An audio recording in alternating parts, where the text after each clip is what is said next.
It's mission accomplished for the SpaceX Dragon capsule and also the launch of a new age in commercial space ventures. But will the privatization of the space race leave the US lagging behind its rivals? You're watching Inside Story Americas from Washington.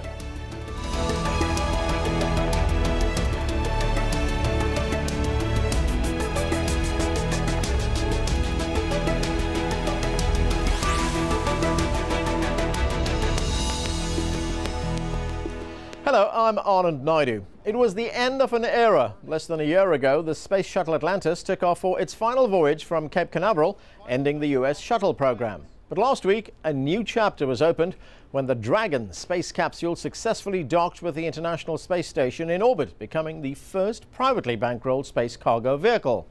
On Thursday, its mission was completed when it fell safely back to Earth. It's the only supply ship now that's designed to be reusable. The others burn up on re-entering the Earth's atmosphere. The company behind it, SpaceX, says this is just the beginning and hopes to ferry US astronauts to the space station and eventually launch missions to Mars.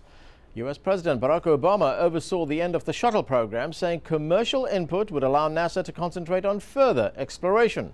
But the idea has been criticized, with some saying that the move to commercialize space enterprises has left the US lagging behind in the space race. Shortly after Dragon's landing, SpaceX founder Elon Musk talked about his plans for the future. For the remainder of this year, there's, we're competing to upgrade Dragon to carry astronauts, and so that's an ongoing competition. And we're hopeful that we'll win that contract. It's actually. It's both going to carry, it would carry astronauts, and it would also land on land and have the ability to land propulsively with the accuracy of a helicopter. So it's a significant technology upgrade as well. So we're really excited about that and about doing further tests on that propulsive landing capability later this year. And then doing our first operational cargo resupply mission, which is hopefully towards the end of summer, contingent on NASA approval, and then working on the propulsive landing capability for the Falcon 9 rocket as well. And I think there'll be some exciting footage later this year on that front.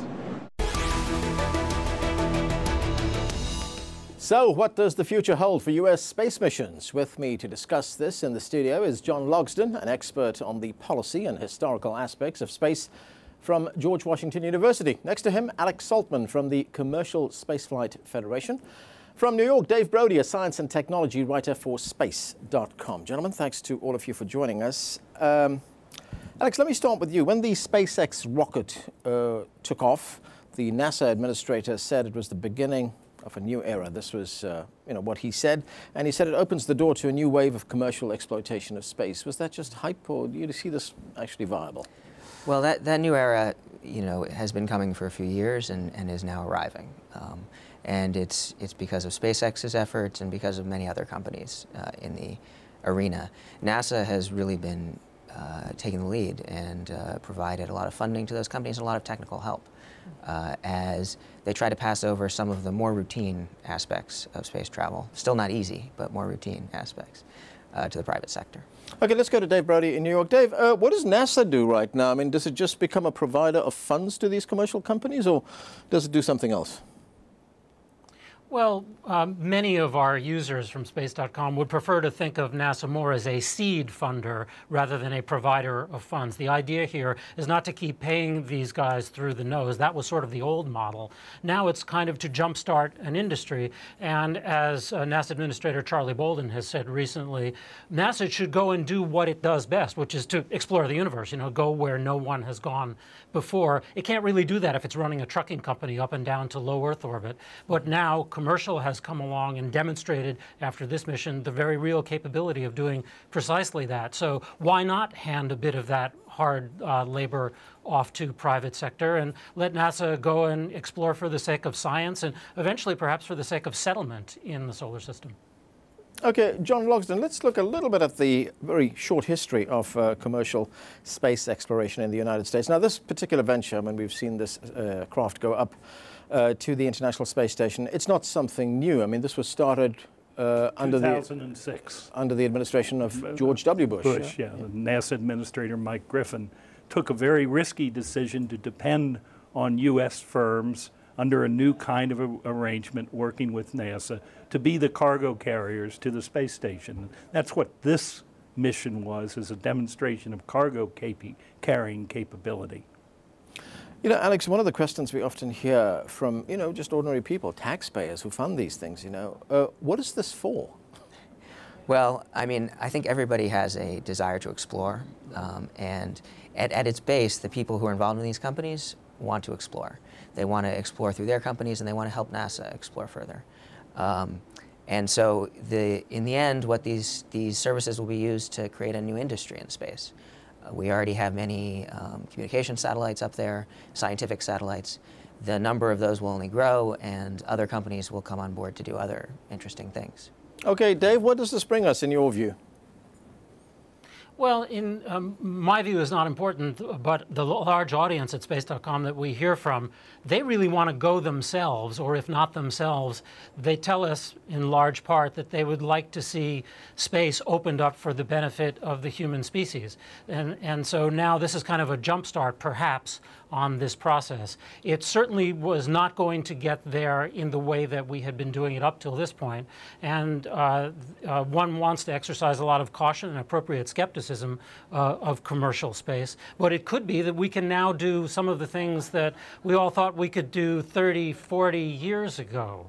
Open up the resource base of the near-Earth asteroids, perhaps going back to the moon, perhaps using the energy resources of space, using space itself, the weightless or microgravity environment of low Earth orbit, to do some of the kinds of manufacturing that can be done there that are difficult to do on the ground, that have been prevented from being done simply because of the cost barrier. So this is all about launch cost at this point.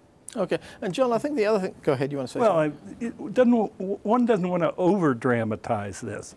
This is cargo carrying service to an orbiting research laboratory with 6 cosmonauts and astronauts aboard. The real point is the research being done up on that space station. This is a way of getting supplies and experiments up and bringing results back. It is basically just a trucking service. It isn't exploration. Yeah. It's not as routine as taking a taxi across town. Yeah. Hopefully someday it will be. But this is just a first small step down a long road. But I guess if we look at the bigger picture, much of the technology that we use on Earth right now had their beginnings in space. Well, that's true. Again, that's not why we do space. It's not primarily to stimulate innovation on Earth. We go into space for a wide variety of reasons. With respect to SpaceX and Orbital Sciences, the 2 cargo-carrying companies that are going to the space station, the idea is to facilitate research in orbit that will benefit people on Earth, not particularly new technologies, but research results. Okay, Alex, there was something that Dave said that, he often gets asked by people, when will I be able to go up into space? Mm-hmm. And a lot of people do ask that, like commercial flights, like we take a flight from here to London or wherever, right. When are we going to go up into space? I mean, how far off are those days, and is it going to be, financially viable for someone to buy a ticket to get up into space? There's some companies already making reservations. Right, no, that's right, and people ask me that a lot. Mm-hmm. The answer is that relatively soon, some people will be able to pay to go into space. In fact, some people already have on the Russian Soyuz vehicle. With 20 million to spare. Exactly. Right. And so the question is, how much can that price come down? And SpaceX and the other commercial companies are all working very hard on that problem. And as John said, it's an enabling question. If you reduce the price to get to orbit, then you enable a whole bunch of other stuff, including perhaps people going on vacations in space. I wouldn't book your tickets immediately unless you have that $20 million. Right. But there's also another thing, which is that there are some companies which are trying to build services to go to suborbital space, where they don't go all the way to orbit, but they just go into space for a few minutes, get a feeling weightlessness, see the Earth below you, and come right back down. And that's going to happen soon. And that's going to happen quite soon. And there's several companies competing. When you say quite soon, what kind of time horizon are we looking at? The companies hate it when I say a time horizon because they feel pressured then. Yeah. But I would say a couple of years. Okay. And something else that we might point out about that, Alex, is that the relationship between tourism and other kinds of research, John mentioned research a moment ago, you can already see in the suborbital milieu that model starting to develop. A vehicle that was marketed very heavily as a tourism vehicle, hasn't flown any tourists yet, but already the suborbital scientists are lining up to do microgravity research in the 5.5 minutes or so of microgravity that you get off of this vehicle when it is not flying tourists, or actually at the same time it's flying tourists as well. That's right, and it's synergistic. In the end, in the space business, the way you get affordable launches is by having lots of volume, by flying a lot, by learning how your system works, so it becomes more efficient. And if some of those are for tourists and some of those for science, it benefits both of them. Okay. And John, the technology that's used to send these craft up into space, that's going to evolve over the years as well. It's going to get better, and will it get cheaper? Well, it should get cheaper, and it doesn't have to be the cutting edge of technology. What you want is reliability, right, which gives you safety, and reliability and safety will lead to regular transit, and that will bring the cost down. So this is not the place to use cutting edge technology unless it's absolutely necessary. There are companies doing the suborbital, and then there are companies, and SpaceX is one of them, that want to carry people on a private basis to private outposts in space. That, I think, is a few years away, right, but not so far away. And some of these companies have also expressed the hope that at some point they will go beyond that as well, even up to other planets. Yes, and certainly, Elon Musk has said his goal is to enable some of that. And I think the important thing to keep in mind is that, we're all, I'm a space buff, I love this stuff, and we all love to explore and love to go further. And Elon is not just saying that, but he's also doing the first steps along that path. And I think that's a great thing. Okay, I just want to look at, this, of course, we're talking about SpaceX here, but let's look at some of the other main private space companies that are involved in these ventures. We've seen SpaceX get all the press in the past few days, but there are others. SpaceX, of course, as you mentioned, was founded by Elon Musk, a co-founder of the online payment service, PayPal. That's where he made his money. It plans to test its next rocket, the Falcon Heavy, by the end of this year. Orbital Sciences Corporation is working on a rocket to deliver cargo to the space station and perform commercial satellite launches. It's also working on single-use cargo aircraft.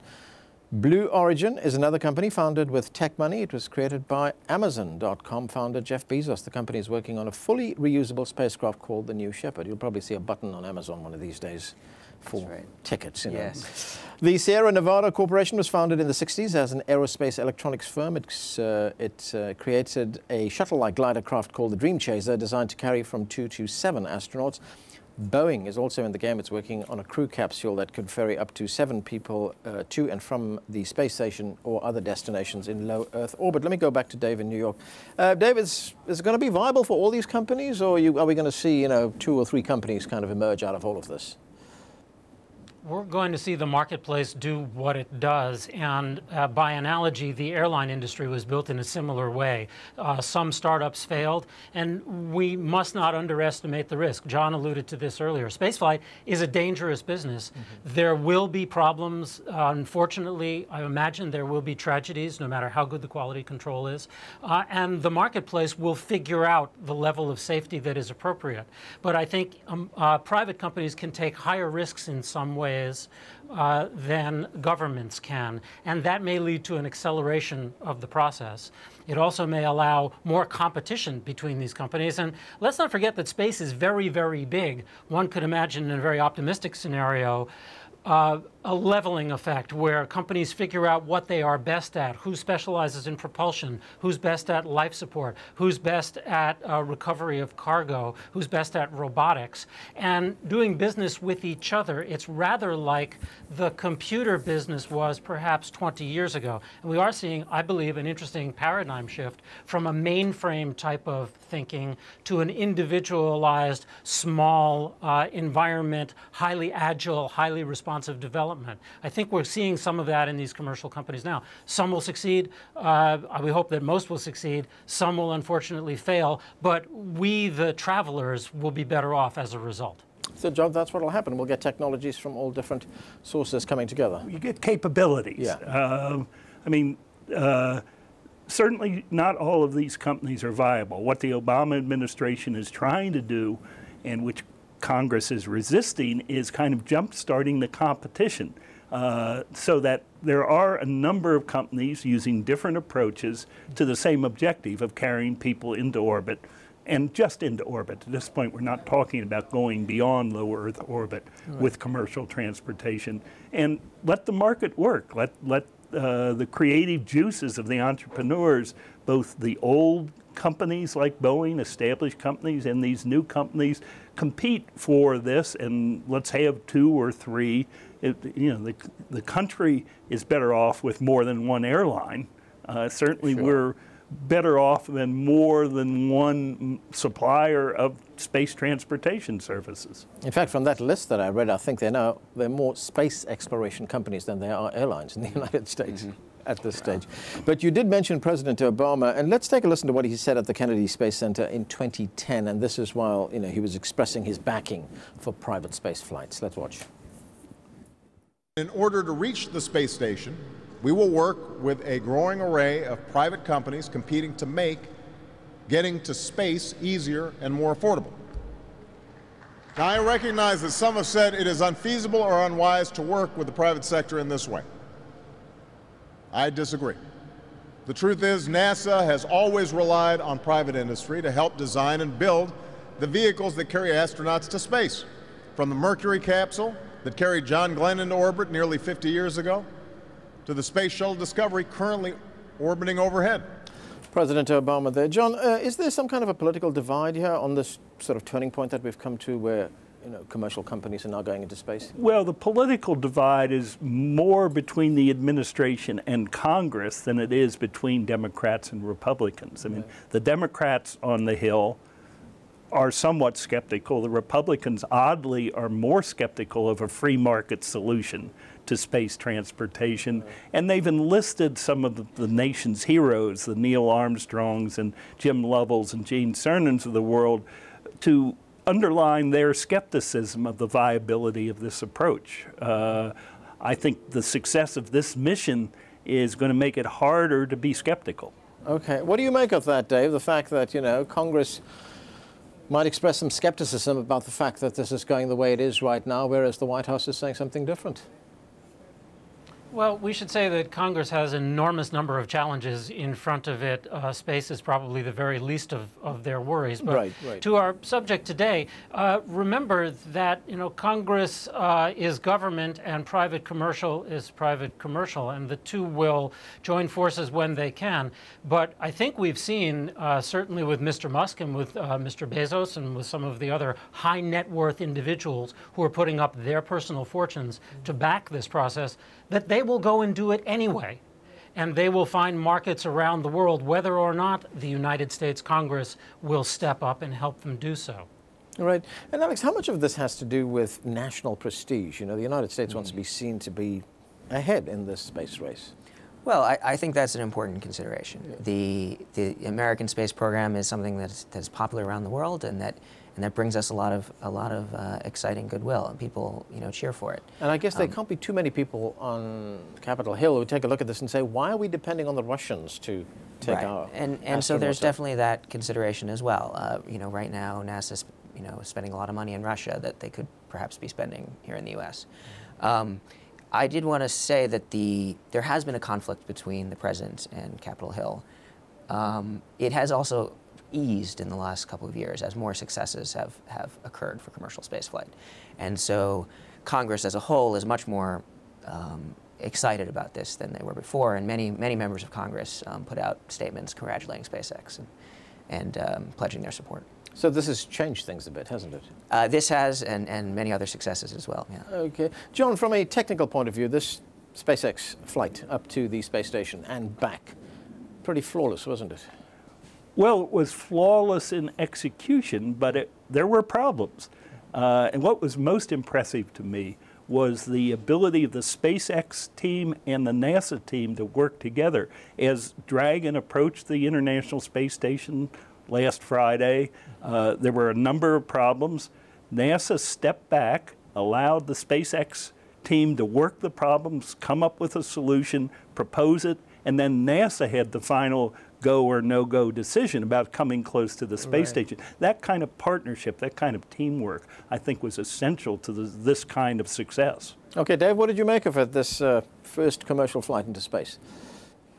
Yeah, that was very well said, John. It was a marvelously executed jazz choreography. There were moments when it was necessary to go off the script, and that's what's really important. You know, the old meme in space is that you put people in the loop so that you can adapt to change. In this case, there was nobody on board the vehicle, but people launched it, people navigated it, people reached out with the Canadarm and birthed it at Space Station. And that all requires, you know, sets of skills that need to improvise and change as the situation changes. So that was a real wonderful demonstration. We should also point out that, you know, this was in some ways the lucky 13th flight. SpaceX contract actually calls for 12 legitimate cargo carrying missions. This was kind of a proof of concept. Had this failed, it wasn't necessarily the end of the road for SpaceX. It would have just required them to do some additional proving.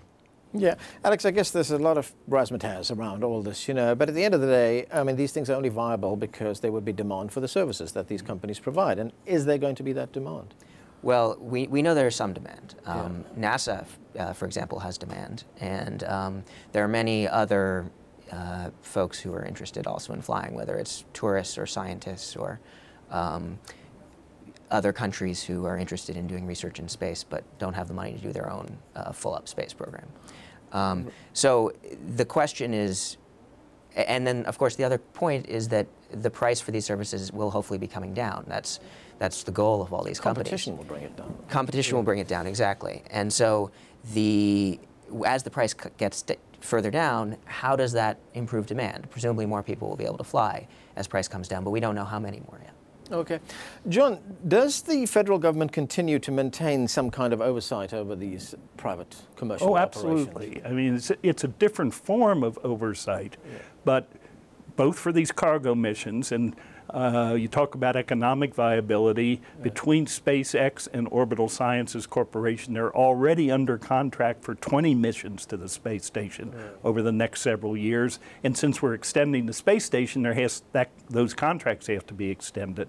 Then there is the crew carrying element of it that we're just at the start of. So there's an element of national prestige in all of this, and I mean, it's embarrassing that the United States claim to be a leader in space, but can't transport its people to the space station where it's the managing partner. Only Russia can do that.